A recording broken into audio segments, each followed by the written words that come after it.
Ang naging pagtulong daw ng China sa mga Pilipinong crew doon sa may Baho de Masinloc. Hindi nangangahulugang burado na ang mga nagdaang harassment at illegal na presensya ng mga ito sa West Philippine Sea. Kaugnay niyan, tinutukan niya ni Bombo Bea Piniza. Nanindigan ng Armed Forces of the Philippines na bagamat natutuwa sila na nailigtas sa mga Pilipinong tripulanteng kasama sa lumubog na cargo vessel na MV Devon Bay, ay hindi anya ito nangangahulugang burado na ang mga nagdaang agresibo at iligal na aksyon ng China sa West Philippine Sea. Ayon kay Armed Forces of the Philippines spokesperson for the West Philippine Sea, Rear Admiral Roy Vincent Trinidad, ang naging paglikas sa mga tripulanteng na stranded sa karagatan ay kasama sa mandato bilang mga responsableng Coast Guards nang hindi nakabatay sa nasyonalidad.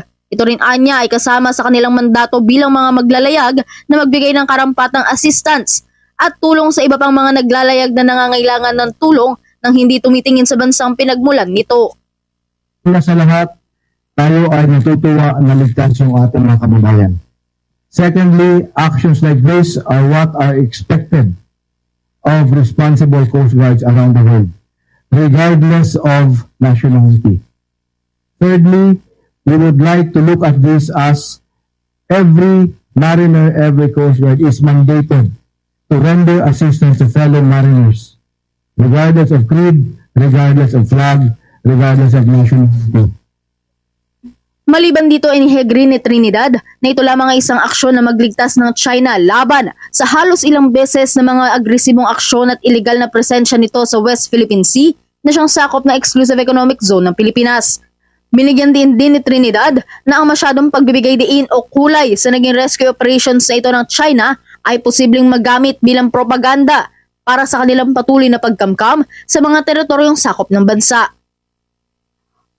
We do not expect any further announcements that would highlight such rescue because it is expected. Especially so if the one conducting the rescue has a past record of coercive and aggressive actions.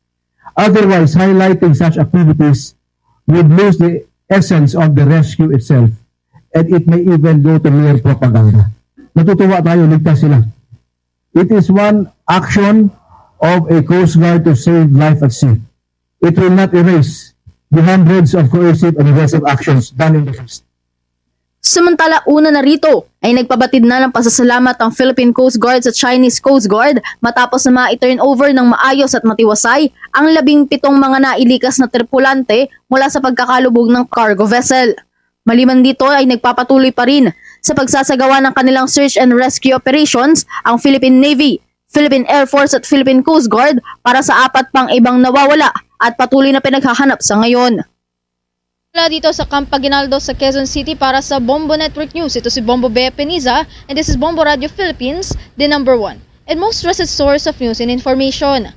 Basta Radio, Bombo! For the most trusted source of news and information, visit our website at www.bomboradio.com. Follow us on Bombo Radio mobile app, Facebook, YouTube, TikTok, and X, formerly Twitter. Like, share, and stay connected. Anytime, anywhere.